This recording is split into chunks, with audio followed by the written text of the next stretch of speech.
아버님, 보따리 얼른 내놓으시라고요. 아버지를 짐짝처럼 버리고 떠나려던 아들 부부. 하지만 10분 뒤 그들 앞에 나타난 정체불명의 차량들과 함께 아버지가 품고 있던 보따리의 진짜 정체가 드러나며 집안은 풍비박산이 나고 맙니다. 과연 그 낡은 보따리 안에는 무엇이 들어 있었을까요? 피눈물 나는 배신의 끝에서 마주한 소름 돋는 진실. 오늘의 사연 시작합니다.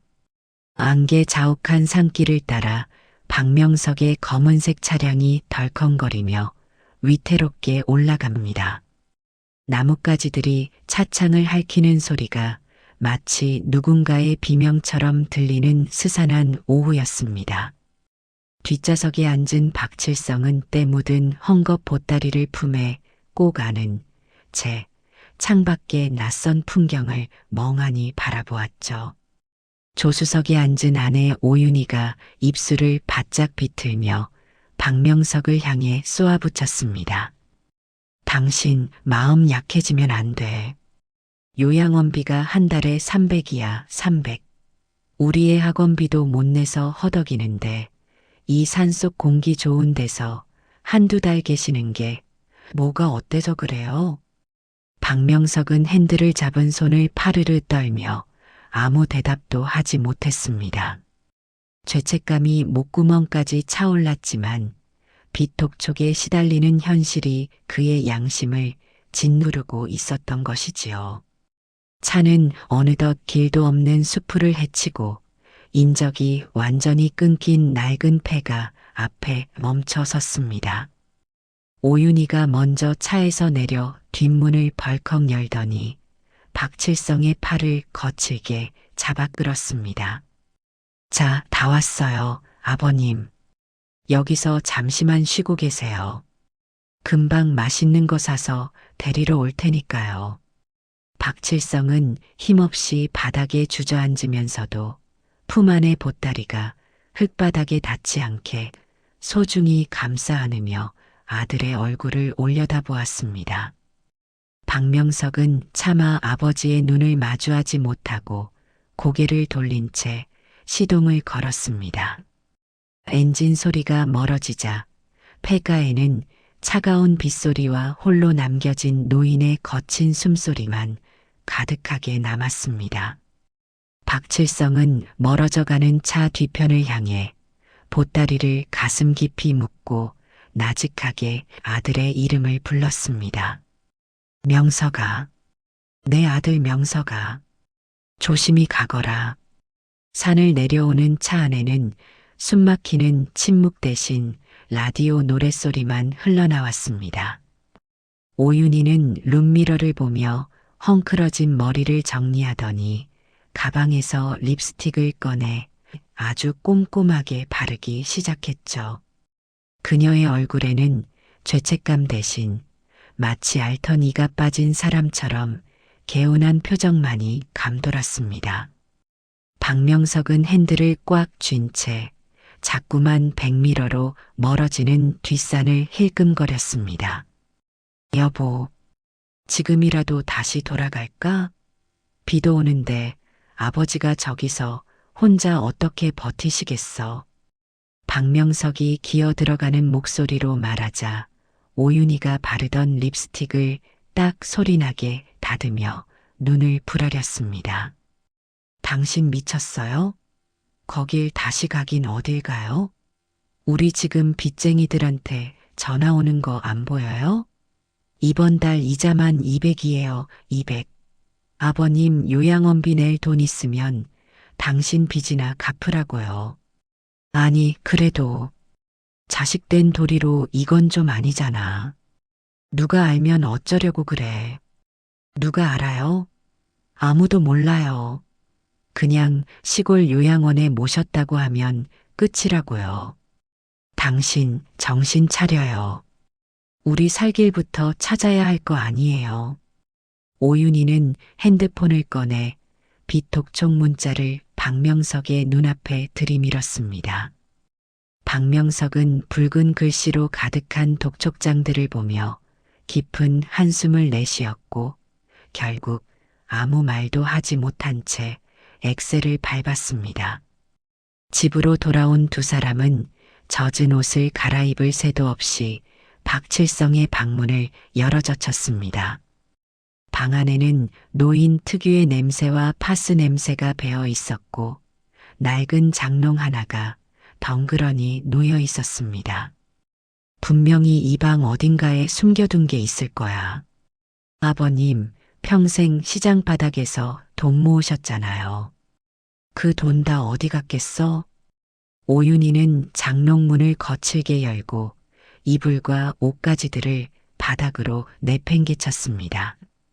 박명석도 아내의 서슬에 못 이겨 서랍장을 뒤지기 시작했습니다. 양말이며 내복들이 방바닥에 어지럽게 널브러졌지만 그들이 찾는 금붙이나 현금 뭉치는 보이지 않았습니다. 한참을 뒤지던 오윤희의 손에 낡은 통장 하나가 잡혔습니다. 찾았다. 이거 봐요, 여보. 내가 있을 줄 알았다니까. 오윤희는 눈을 번뜩이며 통장을 펼쳤습니다. 박명석도 침을 꼴깍 삼키며 아내의 옆으로 다가갔습니다. 하지만 통장 내역을 확인한 오윤희의 얼굴이 순식간에 일그러졌습니다. 이게 뭐야? 잔고가 5,000원? 매달 10,000원, 20,000원. 이거 장난해 지금? 오윤희는 통장을 바닥에 패대기치며 소리를 질렀습니다. 입금 내역이라곤 시장에서 콩나물 판 돈, 폐지판 돈 같은 자잘한 금액들 뿐이었습니다. 박명석이 바닥에 떨어진 통장을 주워들며 중얼거렸습니다. 아버지가 돈이 어디 있겠어. 나 대학 보낸다고 다 쓰셨는데. 아니야. 분명히 있어. 당신 기억 안 나요? 아버님 잘 때도 꼭 껴안고 주무시던 그 보찜 말이에요. 우리 갈 때도 그거 품에 안고 계셨잖아. 오윤희의 말에 박명석의 머릿속에 번개 같은 기억이 스쳤습니다. 아버지는 밥을 먹을 때도 화장실을 갈 때도 그 꼬질꼬질한 헝겊 보따리를 절대 손에서 놓지 않았습니다. 한 번은 박명석이 빨아들이겠다며 손을 댔다가 평소 온화하던 아버지가 불같이 화를 내며 손을 탁 쳐냈던 적도 있었습니다. 그래, 그 보따리 아버지가 목숨처럼 아끼던 건데 설마 그 안에? 그거라니까. 땅 문서든 금덩이든 분명 그 안에 있어요. 안 그러면 노인네가 그 더러운 걸 왜 그렇게 싸고 돌았겠어요? 오윤희는 분하다는 듯 가슴을 치며 방 안을 서성거렸습니다. 그때 대문 밖에서 인기척이 들리더니 동네 이장님이 불쑥 마당으로 들어섰습니다. 계십니까? 박 교수님 계셔? 박명석은 화들짝 놀라며 급히 옷매무새를 다듬고 밖으로 나갔습니다. 오윤희도 억지 웃음을 지으며 뒤따라 나갔습니다. 아이고, 이장님. 웬일이세요? 아니, 칠성 어르신이 오늘따라 안 보이시길래. 비도 오는데 어디 편찮으신가 해서 들렀지요. 박명석이 당황하여 입을 뻐끔거리는 사이 오윤희가 재빨리 끼어들었습니다. 아, 아버님이요? 몸이 좀 안 좋으셔서 공기 좋은 요양원으로 모셨어요. 오늘 아침에 급하게 가느라 인사를 못 드렸네요. 요양원? 거참 갑작스럽네. 어제까지만 해도 경로당에서 막걸리 한잔 하신다고 하셨는데 이장님은 고개를 갸웃거리며 돌아섰지만 박명석의 등에는 식은땀이 줄줄 흘렀습니다. 방으로 돌아온 박명석이 털썩 주저앉자 핸드폰이 다시 울렸습니다. 이번에는 비톡촉이 아닌 멀리 시집간 여동생의 문자였습니다. 오빠, 비 오는데 아빠는 괜찮으셔? 무릎 아프실 텐데 전화도 안 받으시네. 박명석은 핸드폰을 엎어버리며 머리를 감싸쥐었습니다. 죄책감과 불안감이 그를 옥죄어 왔지만 오윤희는 남편의 어깨를 흔들며 속삭였습니다. 여보, 내일 날 밝자마자 다시 가요. 어딜? 폐가로? 그래요. 가서 그 보따리만 가져오자고요. 아버님은 어차피 치매라 길도 못 찾으실 거고 우리가 보따리 가져온다고 해도 기억도 못 하실 거예요. 그거 가져와서 빚 갚고 우리 새 출발해요. 네. 오윤희의 눈은 이미 탐욕으로 번들거리고 있었습니다. 박명석은 아내의 말에 홀린 듯 고개를 끄덕이고 말았습니다. 한편 칠흑 같은 어둠이 내려앉은 산속 폐가. 박칠성은 구멍 뚫린 문틈으로 들어오는 찬바람을 온몸으로 맞으며 웅크리고 있었습니다. 그는 덜덜 떨리는 손으로 품 안의 보따리를 쓰다듬었습니다. 명석아, 춥지 않으냐? 밥은 먹었느냐?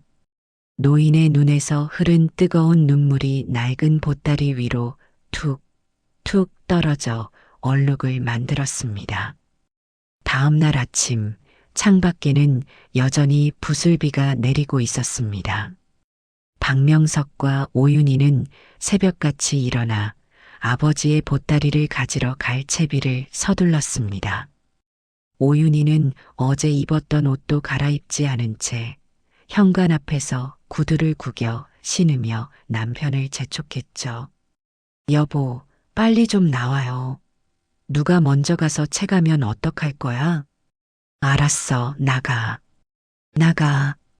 박명석이 허둥지둥 자동차 키를 챙겨 나오는데 대문 밖 초인종 소리가 요란하게 울려 퍼졌습니다. 딩동 마이너스 딩동 마이너스. 두 사람은 동시에 동작을 멈추고 서로를 쳐다보았습니다. 이 이른 아침에 찾아올 사람이 없었기에 불길한 예감이 스쳤던 겁니다. 박명석이 쭈뼛거리며 인터폰 화면을 확인하자 단정한 양복 차림의 낯선 남자가 서 있었습니다. 누구세요? 아, 안녕하십니까.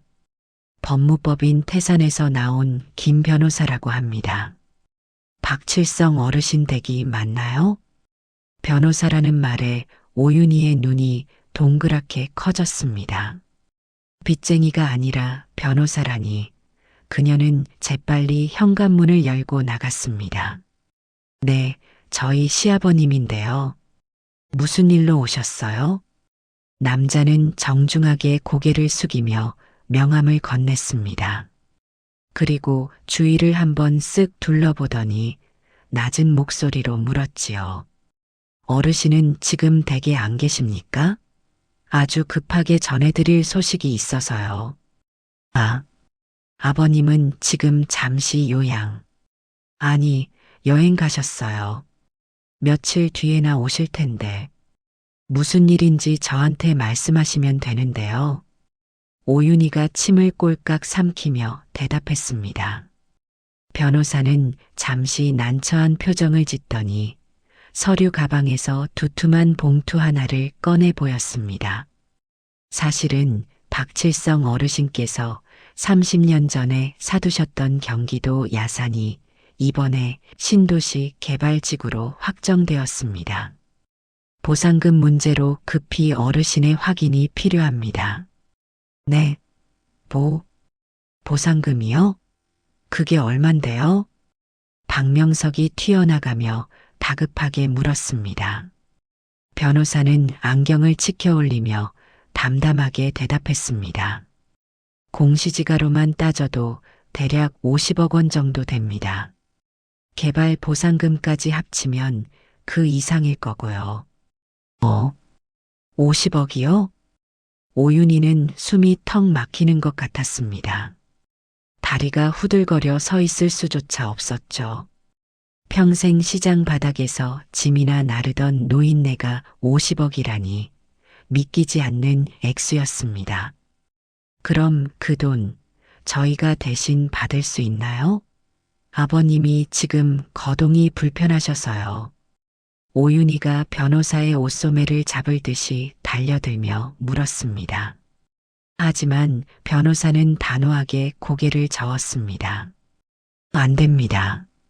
본인 확인은 물론이고 어르신께서 평소 사용하시던 문중 인감도장이 반드시 있어야 합니다. 그 도장이 찍힌 위임장이 없으면 10원 한 장도 출금할 수 없습니다. 인감, 도장이요? 그 순간 오윤희의 머릿속에 번개가 쳤습니다. 박칠성이 잘 때나 깰 때나 품속에 꼭 안고 있던 그 꼬질꼬질한 헝겊 보따리. 언젠가 얼핏 보따리 매듭 사이로 낡은 나무 도장 케이스가 보였던 기억이 떠올랐습니다. 그거다. 그 보따리에 50억짜리 도장이 들어있는 거야. 오윤희는 남편의 옆구리를 세게 꼬집으며 눈짓을 보냈습니다. 박명석도 같은 생각을 한 듯 얼굴이 벌겋게 달아올랐죠. 아, 변호사님. 저희가 지금 당장 아버님 모시러 갈 참이었거든요. 가서 도장이랑 다 챙겨올 테니까 잠시만 기다리세요. 아니, 나중에 연락드릴게요. 오윤희는 변호사의 대답도 듣지 않고 박명석을 차로 밀어 넣었습니다. 검은색 승용차는 바퀴가 헛돌 정도로 거칠게 출발하며 골목을 빠져나갔습니다. 여보, 밟아. 무조건 빨리 가. 50억이야, 50억. 알았어. 아, 진짜 아버지는 그런 땅이 있으면 진작 말을 하지. 왜 사람을 이렇게 비참하게 만들어. 박명석은 핸들을 쾅 내리치며 소리쳤습니다. 차는 빗길을 미끄러지듯 질주해 다시 산 입구로 들어섰습니다. 하지만 하늘은 그들의 편이 아니었나 봅니다. 어제 내린 폭우로 산 중턱길에 토사가 흘러내려 차가 더 이상 올라갈 수 없게 된 것입니다. 젠장, 길이 막혔어. 무슨 상관이야. 내려서 뛰어. 그 도장 없으면 우리 다 죽는 거야. 오윤희는 차 문을 발로 차고 나가더니 진흙탕 속으로 거침없이 발을 내디뎠습니다. 명품 구두가 흙투성이가 되고 비싼 바지가 찢어졌지만 그녀의 눈에는 오직 50억이라는 숫자만 둥둥 떠다니고 있었지요. 박명석도 헉헉거리며 아내의 뒤를 따랐습니다. 숨이 턱 끝까지 차오르고 심장이 터질 것 같았지만 멈출 수 없었습니다. 한참을 기어올라 드디어 저 멀리 낡은 폐가의 지붕이 보이기 시작했습니다. 그런데 폐가 쪽을 바라보던 오윤희가 비명을 지르며 자리에 주저앉을 뻔했습니다. 여보, 저거 봐. 저 사람들 뭐야? 폐가 앞마당에는 검은 우산을 쓴 건장한 남자 서너 명이 서성거리고 있었습니다. 그들은 폐가 이곳저곳을 살피며 무언가를 찾고 있는 듯 했습니다. 설마 빚쟁이들이 여기까지 쫓아온 건가? 박명석이 나무 뒤로 몸을 숨기며 떨리는 목소리로 물었습니다. 하지만 오윤희의 생각은 달랐습니다. 아니야. 저놈들 냄새 맡고 온 거야. 보상금 소문 듣고 아버님 도장 훔치러 온 거라고. 안 돼. 절대 안 돼. 오윤희의 눈이 뒤집혔습니다. 공포심보다 돈을 뺏길지도 모른다는 탐욕이 훨씬 더 컸던 것입니다.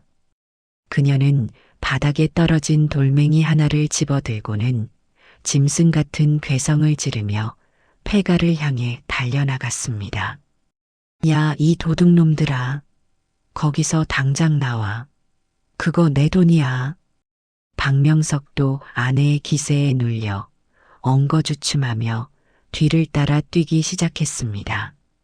안개 낀 산속 50억이라는 허상에 눈먼 부부의 처절한 질주가 시작된 것입니다. 과연 그들은 낯선 사내들보다 먼저 아버지의 보따리를 차지할 수 있을까요? 헉, 헉, 저기다, 저기. 박명석과 오윤희는 숨이 턱 끝까지 차오른 상태로 폐가 마당에 들어섰습니다. 조금 전까지 보였던 검은 양복의 사내들은 어디로 갔는지 보이지 않았지만 굳게 닫혀있던 방문이 살짝 열려 있는 것이 보였습니다. 오윤희는 신발도 벗지 않은 채 흙발로 마루 위를 뛰어올라 방문을 걷어찼습니다. 누구야? 남의 돈에 손대지 마. 오윤희가 악을 쓰며 방 안으로 들이닥쳤습니다. 하지만 방 안의 풍경은 그녀의 예상과는 전혀 달랐습니다. 검은 양복을 입은 도둑들이 아니라 허름한 등산복을 입은 백발의 노인이 박칠성의 머리맡에 앉아 물을 먹이고 있었기 때문입니다. 놀란 노인은 들고 있던 물그릇을 떨어뜨리며 뒤로 물러났습니다. 아이고, 깜짝이야. 누구요? 당신 누구야? 지금 우리 아버님한테 무슨 짓을 하고 있는 거야? 오윤희가 노인을 향해 삿대질하며 소리쳤습니다. 노인은 기가 막히다는 표정으로 혀를 찼습니다. 무슨 짓이라니? 산에 약초 캐러 왔다가 신음소리가 들려서 와봤더니 이 어르신이 다 죽어가고 있길래 물 좀 드렸소. 아니, 자식들이라는 사람들이 어떻게 노인네를 이런 데다 방치해? 약초? 웃기고 있네. 당신도 소문 듣고 왔지? 그 보따리 훔치러 온 거 아니냐고. 오윤희는 약초꾼의 말을 들으려고도 하지 않고 박칠성 쪽으로 달려들었습니다. 박칠성은 열이 펄펄 끓는 와중에도 누군가 다가오자 본능적으로 가슴팍에 있는 낡은 보따리를 꽉 끌어안았습니다. 그 소나기 힘이 어찌나 센지 앙상한 손가락 마디가 하얗게 질려 있을 정도였죠. 내 거다. 아무도 못 준다. 우리 명석이 줄 거다. 박칠성은 헛소리처럼 중얼거리며 몸을 잔뜩 웅크렸습니다.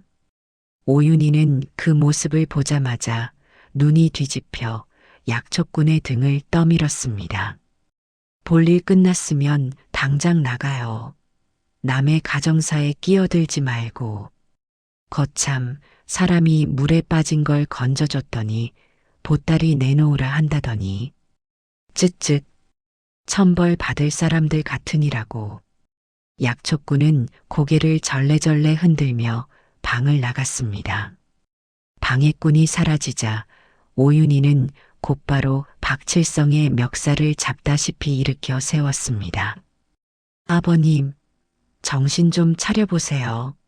그 보따리 저 좀 줘봐요. 네. 안 된다. 이거 없으면 안 돼. 아니, 이 노인네가 진짜 며느리가 달라는데 왜 이래요? 그 안에 도장 들었죠? 그거 있으면 아버님도 살고 우리도 산다고요. 오윤희는 시아버지의 손가락을 하나씩 억지로 펴내려 안간힘을 썼습니다. 하지만 박칠성은 죽기 살기로 버티며 보따리를 놓지 않았습니다. 옆에서 멍하니 서 있던 박명석은 헬쑥해진 아버지의 얼굴을 보자 가슴 한구석이 쿵 내려앉는 것 같았습니다. 하루 사이에 10년은 늙어버린 듯한 아버지의 모습이 너무나 처참했기 때문입니다. 여보, 그만해. 아버지가 싫어하시잖아. 당신은 가만히 있어. 50억이 코앞인데 지금 효자 노릇하게 생겼어요? 빨리 와서 다리라도 좀 잡아요. 오윤희의 표독스러운 고함에 박명석은 움찔하며 뒷걸음질 쳤습니다. 그때 실랑이를 벌이던 박칠성의 눈이 번쩍 뜨였습니다. 초점 없던 눈동자가 순간 또렷해지더니 허공을 휘적거려 아들의 손목을 낚아챘습니다. 명서가, 아버지. 박칠성의 뜨거운 손이 박명석의 차가운 손을 바스라질 듯 꽉 잡았습니다. 그의 눈에는 광기 어린 집착이 아닌 깊고 슬픈 애원 같은 것이 담겨 있었습니다. 명서가, 이거 절대 뺏기면 안 된다. 알겠느냐? 네. 그게 무슨, 이게 내 목숨줄이야.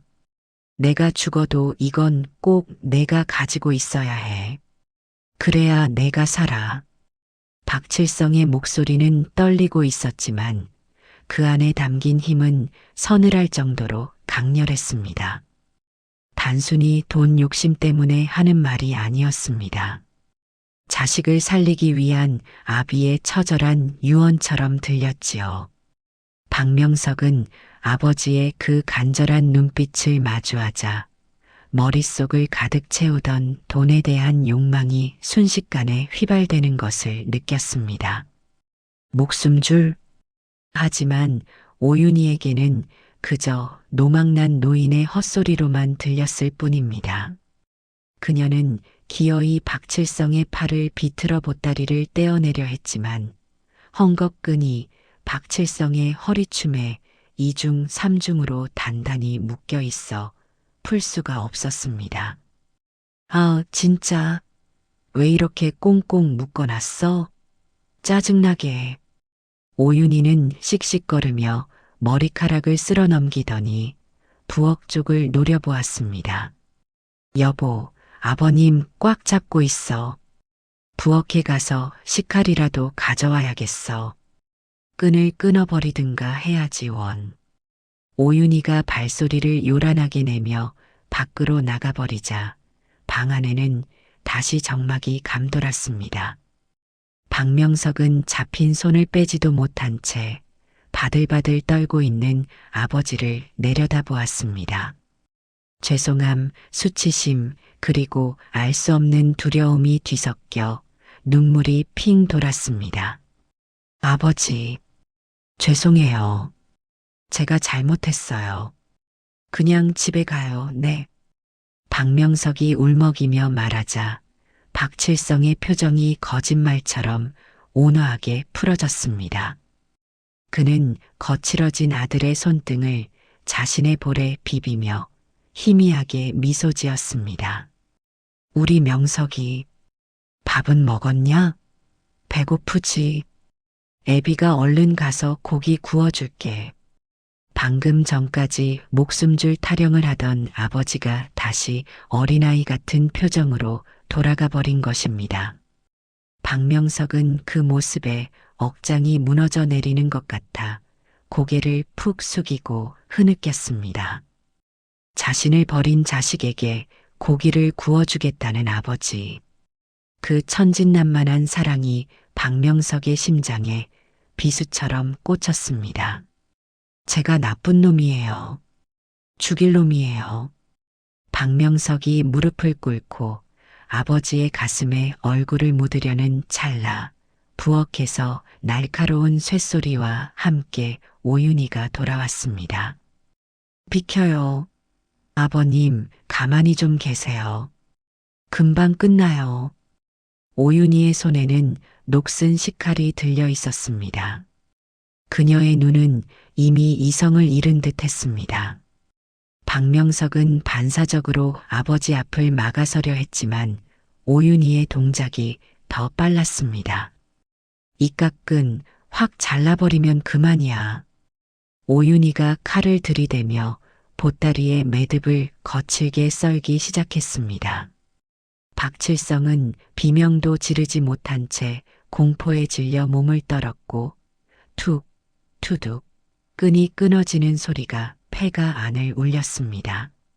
마침내 아버지가 평생을 목숨처럼 지켜온 그 보따리의 봉인이 해제되려는 순간이었습니다. 밖을 요란하게 때리던 빗줄기가 잦아들더니 찢어진 창호지 문틈으로 희뿌연 햇살이 한 줄기 비스듬히 들어왔습니다. 마치 어둠 속에 감춰진 진실을 밝히려는 듯 그 빛은 방 한가운데를 비쳤지요. 툭, 투둑. 오윤희가 식칼로 질긴 헝겊끈을 끊어내자 박칠성은 안 돼. 하는 외마디 비명과 함께 바닥으로 고꾸라졌습니다. 오윤희는 쓰러진 시아버지는 거들떠보지도 않고 보따리를 거꾸로 들어 바닥에 냅다 쏟아부었습니다.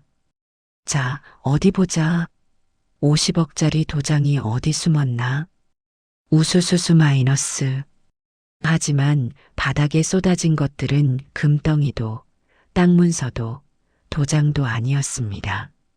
누렇게 바랜 종이 뭉치들과 곰팡내 나는 낡은 옷가지들이 먼지를 일으키며 흩어졌을 뿐이었죠. 오윤희의 눈이 믿을 수 없다는 듯 크게 흔들렸습니다. 에이, 이게 뭐야? 이게 다 뭐냐고. 그녀는 바닥에 떨어진 종이들을 발로 걷어차며 소리를 질렀습니다. 흩날리는 종이들 사이로 박명석의 시선이 멈춘 곳은 초등학교 때 자신이 받았던 개근 상장과 삐뚤빼뚤한 글씨가 적힌 낡은 공책들이었습니다. 박명석은 떨리는 손으로 공책 한 권을 집어들었습니다. 겉표지에는 검정 매직으로 투박하게 가계부라고 적혀 있었지요. 이건 박명석이 공책을 펼치자 아버지의 거친 손글씨가 빼곡하게 눈에 들어왔습니다. 10월 5일 배추 장사 3만 원. 명석이 등록금 통장에 2만 원 입금. 오늘 점심은 굶었다. 12월 24일 명석이 줄 운동화 샀다. 우리 아들 좋아하겠지. 나는 구멍난 양말 기워 신으면 된다. 3월 2일 우리 명석이 교수 임용된 날. 내 평생 제일 기쁜 날. 여보, 보고 있소? 우리 아들이 해냈소. 한 장 한 장 넘길 때마다 박명석의 심장이 난도질 당하는 것 같았습니다. 그저 구두쇠라고 돈밖에 모르는 노인네라고 무시했던 아버지의 지난 30년 세월이 그 공책 안에 고스란히 담겨 있었던 것입니다. 아, 아버지. 저는 그것도 모르고. 박명석의 목구멍에서 뜨거운 덩어리가 치밀어 올랐습니다.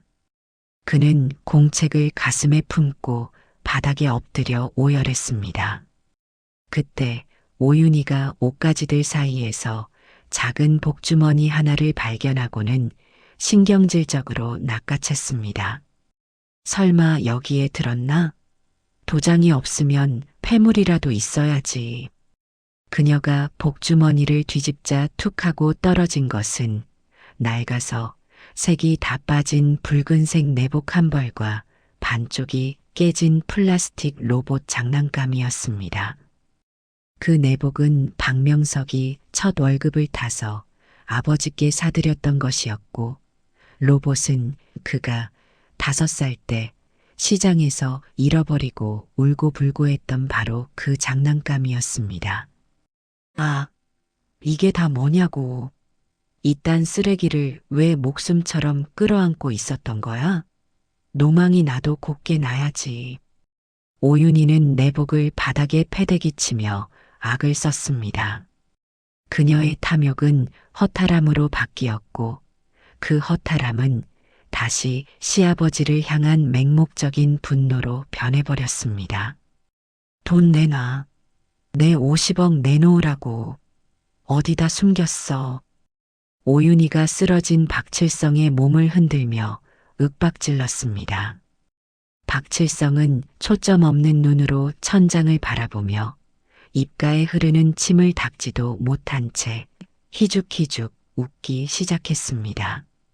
명석아, 우리 아들 밥 먹여야 하는데 이 노인네가 진짜.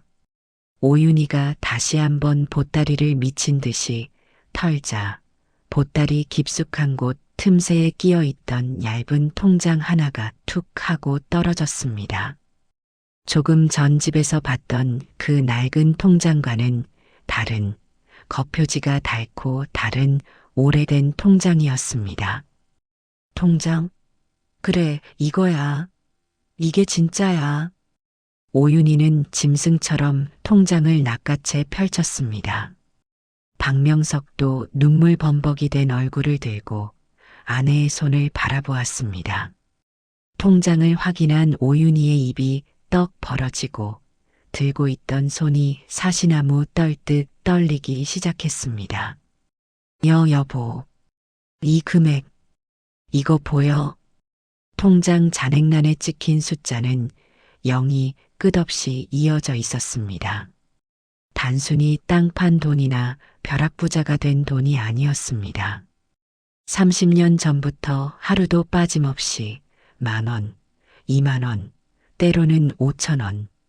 시장에서 짐꾼 노릇을 하며 뼈 빠지게 모은 돈이 복리 이자와 함께 쌓이고 쌓여 박명석의 빚을 다 갚고도 남을 만큼 거대한 산을 이루고 있었던 것입니다. 그리고 통장 맨 마지막 장, 메모란에 적힌 짧은 한 문장이 박명석의 가슴을 후벼 팠습니다. 사랑하는 아들 명석아, 힘들지? 애비가 있으니 기죽지 마라. 다시 일어서면 된다. 아, 아버지. 박명석은 비명 같은 울음을 토해내며 아버지의 다리를 붙잡고 매달렸습니다. 자신을 버린 자식을 위해 아버지는 침에 걸린 연기를 하면서까지 이 돈을 지키려 했던 것입니다. 며느리가 뺏어갈까봐 혹여나 아들이 빚쟁이들에게 시달리다 잘못된 선택을 할까봐 끝까지 품에 안고 깃장 뒤에 숨겨두었던 희망. 내가 아버지를 짐승만도 못한 놈이.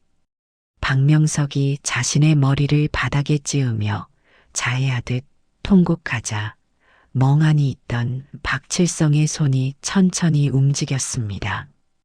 그리고 피멍이 든 아들의 이마를 거친 손바닥으로 조용히 감싸주었습니다. 아프다. 그러지 마라. 내 새끼 아프다. 감동의 눈물도 잠시였습니다. 오윤희는 바닥에 주저앉아 통곡하는 남편의 멱살을 거칠게 잡아 흔들었습니다. 여보, 지금 질질 짜고 있을 때야? 은행 문 닫기 전에 빨리 내려가야 한다고. 그녀의 눈에는 시아버지의 헌신도 남편의 죄책감도 보이지 않았습니다. 오직 통장에 찍힌 그 천문학적인 숫자만이 그녀의 뇌를 지배하고 있었지요. 박명석이 멍한 눈으로 아내를 올려다보며 힘없이 고개를 저었습니다. 그만해. 이제 다 끝났어. 아버지한테 용서부터 빌어야지. 돈이 문제야? 용서는 나중에 돈 찾고 나서 빌어도 돼. 이 돈이면 당신 빚 다 갚고 우리 지훈이 유학도 보낼 수 있다고. 정신 차려, 박명석. 오윤희는 남편이 말을 듣지 않자 혼자서라도 가겠다는 듯 통장을 품에 챙겨 넣고 방문을 박차고 나갔습니다. 하지만 그녀가 마루로 나서는 순간 요란한 사이렌 소리와 함께 들이닥친 불청객들과 정면으로 마주치고 말았습니다. 끼잉 마이너스 쾅. 마당으로 들어온 건 조금 전 그 변호사와 경찰차 2대였습니다. 제복을 입은 경찰들이 들이닥치자 오윤희는 비명을 지르며 뒷걸음질 쳤습니다. 무슨 일이에요? 왜 남의 집에 함부로 들어와요? 변호사가 흙투성이가 된 구두를 신고 성큼성큼 다가와 싸늘한 표정으로 말했습니다. 오윤희 씨 그리고 박명석 씨 두 분을 존속 유기 및 학대 혐의로 신고합니다. 뭐라고요? 6이라니요. 우리 아버님 요양차 잠깐 모셔둔 거라고 했잖아요. 오윤희가 악을 쓰며 발뺌했지만 경찰은 단호하게 수갑을 꺼내 들었습니다. 변명은 서에서 하시죠. 이미 이웃 주민들의 증언과 CCTV 영상까지 확보했습니다. 그때 방 안에서 박명석이 비틀거리며 걸어 나왔습니다. 그의 손에는 여전히 아버지가 쓴 낡은 가계부가 들려 있었지요. 그는 경찰을 보고도 도망치려 하지 않고 체념한 듯 두 손을 내밀었습니다. 제가 버렸습니다. 아버지를 산에다 버린 천하의 불효자식입니다. 저를 잡아가세요. 여보, 미쳤어? 왜 하지도 않은 말을 해? 오윤희가 남편을 말리려 했지만 경찰은 순식간에 두 사람의 손목에 차가운 수갑을 채웠습니다. 철컥. 금속성의 마찰음이 폐가에 울려 퍼지자 오윤희는 그제야 사색이 되어 변호사에게 매달렸습니다. 변호사님, 뭔가 오해가 있으신 모양인데 우리 아버님이 치매셔서 그래요. 우리가 얼마나 지극정성으로 모셨는데요. 아버님한테 물어보세요. 네. 그러자 변호사는 품에서 녹음기 하나를 꺼내 재생 버튼을 눌렀습니다. 명석아, 윤희야, 이 애비는 괜찮다. 너희가 살기 힘들어서 그런 거 다 안다. 내 걱정 말고 가거라. 녹음기에서 흘러나온 것은 어제 산길을 올라올 때 박칠성이 차 안에서 몰래 녹음해 둔 목소리였습니다. 치매인 줄만 알았던 아버지가 자식들이 자신을 버리러 가는 그 비참한 순간에도 자식들을 변호하는 유언 같은 말을 남겨두었던 것입니다. 아버님은 다 알고 계셨습니다. 두 분이 이곳으로 오기 며칠 전 정신이 맑으실 때 저를 찾아오셔서 이 모든 일을 대비하셨죠. 혹시라도 자식들이 나쁜 마음을 먹더라도 선처해달라는 부탁까지 남기셨습니다. 변호사의 말에 오윤희는 다리에 힘이 풀려 그 자리에 주저앉고 말았습니다.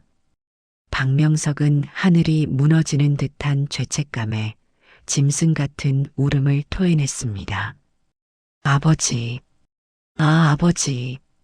그런데 바로 그때 경찰차 뒤에서 작은 그림자가 튀어나와 박명석에게 달려들었습니다. 아빠, 할아버지, 지훈아? 박명석은 자신의 눈을 의심했습니다.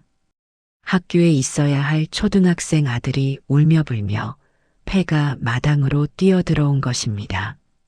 아이는 수갑을 찬 아빠와 엉망진창이 된 엄마 그리고 방 안에 쓰러져 있는 할아버지를 번갈아 보며 공포에 질려 있었습니다. 아빠, 할아버지 버리고 온 거야? 그래서 경찰 아저씨들이 온 거야? 아들의 순진무구한 물음이 박명석의 가슴에 가장 큰 대못을 박았습니다. 교수로서, 가장으로서 쌓아올린 모든 자존심과 명예가 아들의 그 한마디에 산산조각이 났습니다. 박명석은 수갑찬 손으로 얼굴을 가리며 고개를 들지 못했습니다. 지훈아, 보지 마. 아빠 보지 마. 오윤희는 그 와중에도 품속의 통장을 뺏기지 않으려 몸을 웅크렸지만 여경이 다가와 그녀의 품을 뒤져 통장을 압수했습니다. 이건 증거물로 압수합니다. 안 돼. 내 돈이야. 우리 아버님 돈이라고. 니들이 뭔데 가져가. 오윤희가 발악하며 몸부림쳤지만 건장한 경찰들에게 끌려나가는 것을 막을 수는 없었습니다. 설상가상으로 무전기에서 다급한 목소리가 흘러나왔습니다. 치익 마이너스 현재 산사태로 하산도로가 완전히 유실됨. 차량 이동 불가. 헬기 지원 요청 바람. 탐욕에 눈이 멀어 달려왔던 그 길이 이제는 그들을 가두는 감옥이 되어버린 것입니다. 꼼짝없이 갇힌 채 아들의 경멸 어린 시선을 받아내야 하는 박명석. 그리고 50억이 든 통장을 눈앞에서 뺏기고 미쳐 날뛰는 오윤희. 폐가에는 쏟아지는 빗소리와 함께한 가족의 파멸을 알리는 비명소리만이 처절하게 메아리쳤습니다. 방 안의 박칠성은 이 소란 속에서도 밖으로 끌려가는 아들의 뒷모습을 보며 떨리는 손을 허공으로 뻗었습니다. 명석아, 비 오는데 우산 쓰고 가라. 끝까지 자식 걱정뿐인 아버지의 목소리가 빗소리에 묻혀 희미하게 흩어졌습니다. 취조실의 차가운 형광등 불빛 아래 박명석은 넋이 나간 사람처럼 앉아 있었습니다. 그의 앞에는 피의자 신문 조서라는 무거운 글자가 적힌 종이가 놓여 있었지요. 박명석은 떨리는 손으로 볼펜을 쥐고 자신의 죄를 하나하나 적어 내려갔습니다. 제가 다 했습니다. 아버지를 업고 산으로 올라간 것도, 폐가에 버려두고 온 것도 다 제 잘못입니다. 박명석이 눈물을 뚝뚝 흘리며 자백하자 맞은편에 앉아있던 오윤희가 책상을 쾅 내리치며 벌떡 일어났습니다. 박명석, 너 미쳤어? 왜 그걸 혼자 뒤집었어? 당신이 가자고 했잖아. 요양원비 아깝다고 산에 버리자고 한 거 당신이잖아. 오윤희는 악기처럼 소리를 지르며 남편에게 달려들 기세였습니다. 형사가 오윤희의 어깨를 누르며 자리에 앉혔습니다. 아줌마, 조용히 하세요. 여기 시장 바닥 아닙니다. 그리고 남편분이 시켰다고요? 그럼요. 저는 말렸어요. 시아버님을 어떻게 버리냐고, 천벌 받는다고 제가 얼마나 울면서 말렸는데요. 억울해요, 형사님. 오윤희는 눈 하나 깜짝하지 않고 거짓말을 쏟아냈습니다. 박명석은 아내의 뻔뻔한 모습에 기가 찰 노릇이었지만 반박할 기운조차 없어 고개만 숙이고 있었지요. 형사는 피식 웃으며 노트북 화면을 오윤희 쪽으로 돌렸습니다. 그거 참 이상하네. 우리가 확보한 차량 블랙박스 음성이랑은 내용이 정반대던데? 형사가 재생 버튼을 누르자 오윤희의 날카로운 목소리가 취조실에 적나라하게 울려 퍼졌습니다. 당신 지금 차 돌리면 이혼이야. 노인네 저기다 버리고 오면 우리 빚 다 갚을 수 있다고. 멍청하게 굴지 말고 빨리 엑셀 밟아. 자신의 목소리를 들은 오윤희의 얼굴이 하얗게 질렸습니다. 그녀는 입을 뻐끔거리며 변명을 찾으려 했지만 형사는 싸늘한 눈빛으로 못을 박았습니다. 이건 특수존속유기에 학대교사까지. 죄질이 아주 나쁩니다. 구속영장 청구될 거니까 그런 줄 아세요. 구속이라니요. 안 돼요. 우리 아들은요. 지훈이는 누가 돌봐요.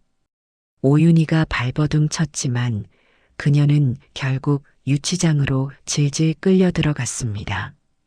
차가운 철창 안에 갇힌 오윤희는 그제야 덜덜 떨리는 손으로 친정에 전화를 걸었습니다.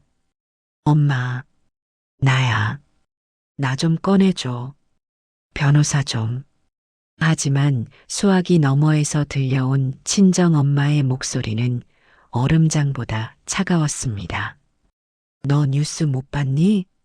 온 나라가 내 얘기로 난리다. 사돈어른 버리고 재산 노렸다며? 내 얼굴에 먹칠을 해도 유분수지. 끊어라. 앞으로 연락하지 마. 뚜뚜뚜 마이너스. 믿었던 친정에서조차 버림받은 오윤희는 핸드폰을 떨어뜨리고 바닥에 주저앉아 짐승처럼 울부짖었습니다.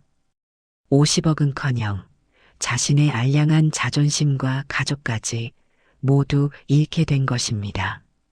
한편 병원 1인실 침대에 누워있던 박칠성은 링거를 맞으며 창밖을 바라보고 있었습니다. 김 변호사가 조심스럽게 다가와 서류 한 장을 내밀었습니다. 어르신, 경찰서에서 왔습니다. 아드님과 며느님에 대한 처벌 불원서입니다. 여기에 도장만 찍으시면 두 분 다 집행유예나 벌금형으로 풀려날 수도 있습니다.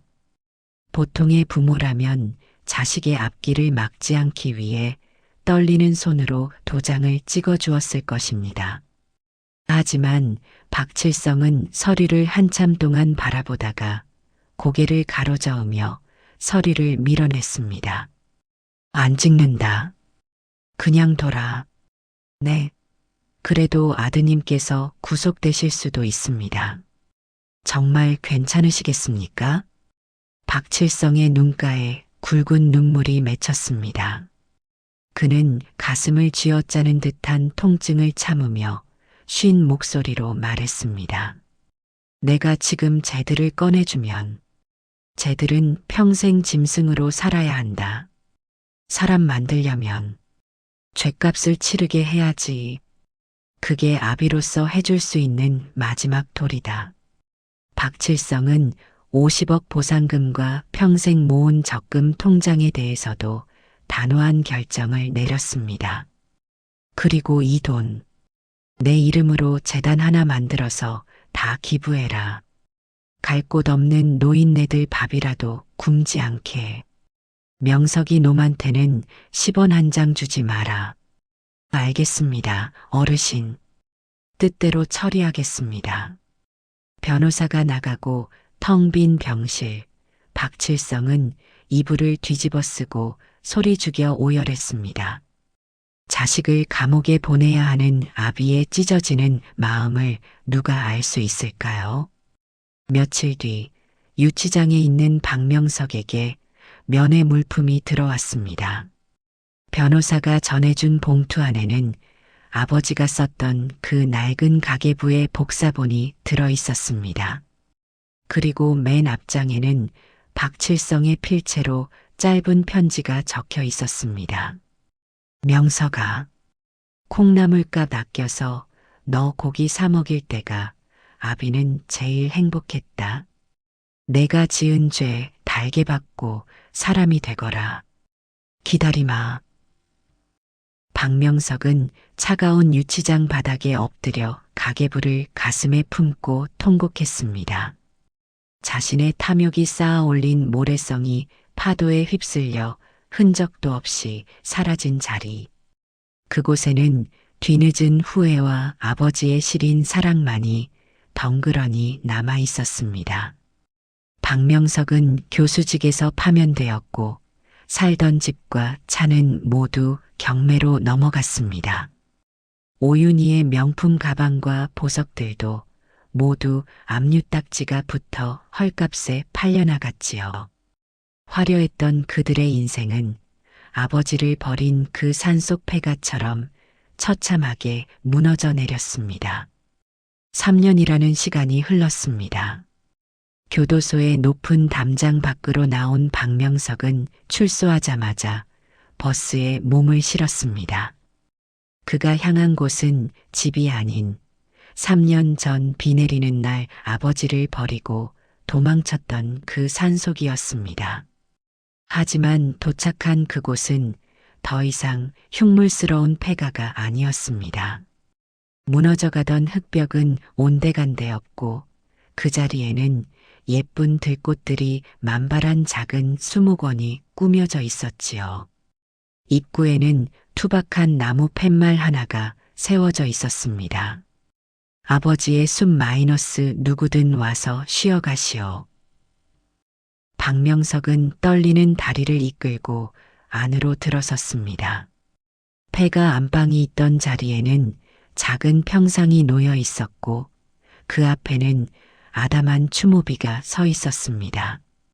박명석은 비석 앞에 털썩 무릎을 꿇었습니다. 아버지, 저 왔어요. 못난 놈 명석이 왔습니다. 대답 없는 비석을 어루만지며 박명석은 하염없이 눈물을 흘렸습니다. 교도소에 있는 동안 아버지가 노안으로 세상을 떠나셨다는 소식을 들었지만 장례식조차 갈 수 없었던 불효자였습니다. 그때 뒤에서 자박자박 발소리가 들리더니 누군가 다가왔습니다. 수목원을 관리하는 관리인이었습니다. 누구신가 했더니 아드님이시구만. 박명석이 고개를 돌려보니 3년 전 폐가에서 만났던 그 약초꾼 노인이었습니다. 약초꾼은 쓴웃음을 지으며 평상 위에 낡은 헝겊 보따리 하나를 내려놓았습니다. 어르신이 가시기 전에 이걸 꼭 자네한테 전해달라고 하셨네. 자네가 올 때까지 절대 버리면 안 된다고 매일같이 닦고 또 닦으셨어. 그것은 아버지가 그토록 소중하게 품고 다녔던, 그리고 박명석이 그토록 뺏고 싶어 했던 바로 그 낡은 보따리였습니다. 하지만 이제 그 보따리에서 나던 퀴퀴한 곰팡이 냄새는 사라지고 은은한 소량기가 배어 있었습니다. 박명석은 떨리는 손으로 보따리의 매듭을 풀었습니다. 아, 이건...